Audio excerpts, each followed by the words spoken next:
Monsieur Ballard, vous avez été questionné sur le traitement inhumain des enfants qui font l'objet d'un trafic transfrontalier. Un traitement inhumain, malheureusement, comme cela a été allégué à l'encontre de notre propre gouvernement. Parlez-moi du type de conditions inhumaines que vous avez observées de la part de ceux qui ont été impliqués dans le trafic sexuel d'enfants. Sont-ils soumis à des traitements inhumains? Absolument. C'est le pire scénario que vous puissiez imaginer. C'est ce qu'ils ont vécu.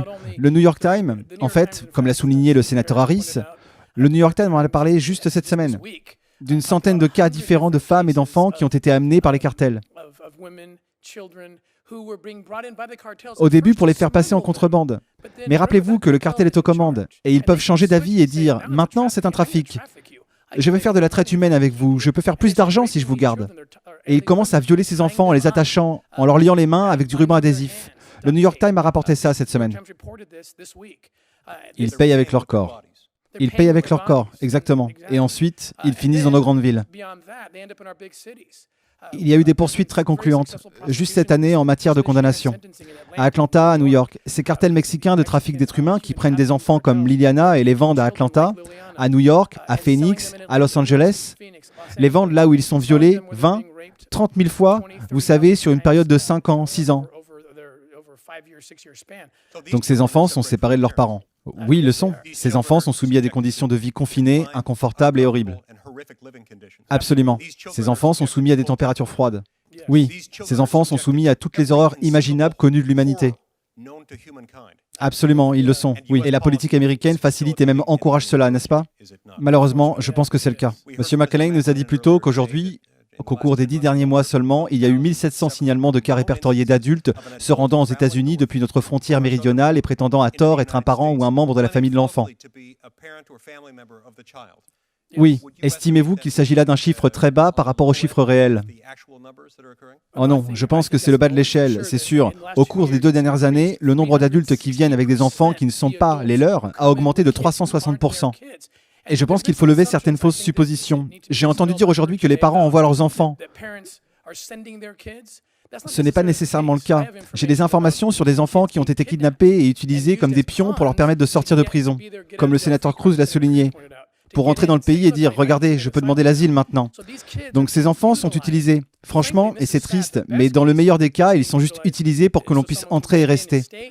Mais je crains qu'une fois qu'ils sont là, une fois qu'ils sont déjà vulnérables et qu'il existe un marché sexuel très lucratif autour des enfants dans ce pays, maintenant, où vont-ils être emmenés? Je suis donc très inquiet du fait que plus de 10 000 mineurs non accompagnés sont actuellement détenus, confiés à la garde du gouvernement des États-Unis. C'est pour cela que je suis très inquiet.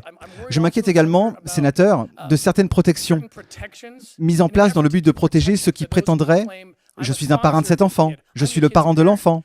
Et nous voulons protéger ces personnes pour faciliter le processus de réunification des familles. Mais s'il vous plaît, mettons en place des mesures pour organiser des audiences sur l'identité ou toute autre mesure nécessaire pour s'assurer que ces enfants retournent bien chez leurs parents et non chez leurs trafiquants. Je travaille dans 20 pays et je peux vous dire que lorsque nous sauvons ces enfants et que nous les emmenons dans des centres de réhabilitation, nous les gardons sous très bonne garde, sous clé. Nous avons des gardes armés pour les protéger parce que les trafiquants viennent rechercher leurs biens.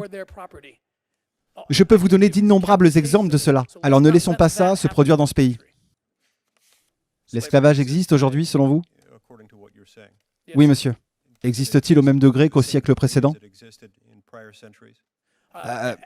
En fait, les chiffres, et encore une fois, ce n'est pas du tout pour minimiser l'horrible fléau que représente la traite transatlantique des esclaves. Il n'y a rien de pire que cela. Mais en termes de chiffres, il y a plus de personnes en esclavage aujourd'hui que jamais auparavant dans l'histoire du monde. En fait, vous pourriez additionner toutes les personnes qui ont été réduites en esclavage pendant la période de l'esclavage transatlantique, en 300, 400 ans de traite des esclaves transatlantiques. Il y a plus de gens vivant en esclavage aujourd'hui que toutes ces personnes réunies. Et ce sont des gens qui ne contrôlent pas leur corps, qu'il s'agisse de commerce sexuel ou de prélèvement d'organes. Et nous voyons tous ces types de cas. Vous avez participé à la libération de ceux qui sont retenus en captivité en tant qu'esclaves sexuels. Oui. Avez-vous collaboré avec le gouvernement mexicain dans ce domaine? Oui, de très près. Que pouvez-vous nous dire sur vos collaborations avec le gouvernement mexicain? Travaille en étroite collaboration avec le gouvernement mexicain. Nous avons effectué plusieurs opérations. Nous menons actuellement des opérations et notre objectif est de retrouver ces enfants en route vers les États-Unis, d'être là pour les stopper en quelque sorte, une frappe préventive, si vous voulez. Nous avons sauvé plus de 50 enfants jusqu'à présent, mais le problème, vous savez, c'est que pendant que je mène ces opérations, et j'ai été l'agent d'infiltration pour beaucoup d'entre elles, pendant que nous faisons ces opérations, c'est comme si on jouait à la défense à 3 contre 1000. Vous savez, quand on voit ça venir, c'est comme attraper des mouches avec des baguettes. On en attrape quelques-unes. Mais dans mon esprit, juste pour que vous sachiez ce que je pense, quand je mène ces opérations de déploiement au sud de la frontière, je me dis, mon Dieu, si seulement il y avait, vous savez, des frontières intelligentes. Toute une protection le long de la frontière du sud, de sorte que quand je les rate, et nous les raterons, il y ait une autre chance. Une autre chance. Une autre fenêtre d'opportunité pour nous permettre de les sauver par ce point d'entrée. Et pour l'instant, cette dernière chance n'existe pas. Un barrage à la frontière nous aiderait-il à sauver ces enfants des horreurs innombrables du trafic sexuel d'enfants? Absolument. Absolument, car cela conduit le trafic vers les forces de l'ordre, vers ces hommes et ces femmes courageux qui recherchent ces enfants. Décrivez-nous comment ça fonctionne. Comment cela les pousse-t-il vers les agents des forces publiques? Parce que nous limitons leurs options. En ce moment, les cartels choisissent clairement d'emmener les enfants autour des points d'entrée. Nous venons d'entendre les statistiques. Plus de 90% des enfants passent par ici. Les cartels choisissent cette voie parce qu'elle est la meilleure pour eux. Pourquoi leur donnons-nous cette chance? Ne leur donnez pas cette chance. Guidez-les au point d'entrée et cloisonnez-le avec de la technologie, avec des barrières, tout ce qui est nécessaire pour les forcer à n'avoir qu'un seul choix pour le point d'entrée. C'est la plus grande chance que nous ayons de sauver des enfants. Et sauver des enfants devrait être notre priorité numéro 1. En tant qu'ancien agent des forces de l'ordre et en tant que militant activement engagé dans la libération des personnes du trafic sexuel, vous avez été formé pour identifier les signes révélateurs de trafic sexuel. Est-ce correct? Oui, c'est exact. Et d'autres personnes, notamment celles qui protègent notre frontière sud, sont également formées pour cela. C'est correct. Ainsi, lorsqu'ils se trouvent au point d'entrée, ils peuvent voir si une personne manifeste des signes indiquant qu'elle fait l'objet d'un trafic ou qu'elle est engagée dans un trafic d'êtres humains. Absolument. Je peux vous donner un exemple très précis de cet agent du CBP qui a vu la carotide de ce type ressortir et c'est ce qui lui a dit « Il y a quelque chose qui ne va pas avec vous ».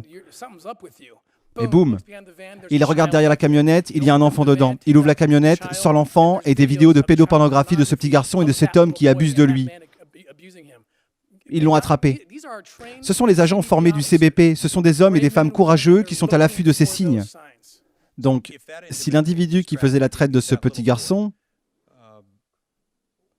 avait pu avoir l'opportunité de passer par un autre endroit, un endroit où il n'y avait pas de barrière, l'aurait-il trouvé? Très difficile. Possible, mais très très difficile. Beaucoup plus difficile de sauver ce petit garçon. C'est exact. Beaucoup de mes collègues ont fait des commentaires sur le fait que les barrières peuvent parfois être contournées, que les gens peuvent parfois passer au-dessus ou en dessous de la barrière. Quelle est votre réaction à cela? C'est exact. J'ai traversé des tunnels, de multiples tunnels entre le Mexique et les États-Unis. C'est pourquoi ces barrières doivent être intelligentes. Elles doivent inclure de la technologie. Il y a des moyens de détecter s'il y a des tunnels en dessous de vous en utilisant de la géotechnologie. Il doit y avoir des capteurs, des drones. Il faut déployer la grande artillerie. À mes yeux, si nous pouvons sauver un seul enfant de 20 000 viols, cela vaut la peine de mettre en place toutes les pressions possibles. Particulièrement dans certaines régions. Il y a beaucoup de trafic, mais toujours pas de barrage.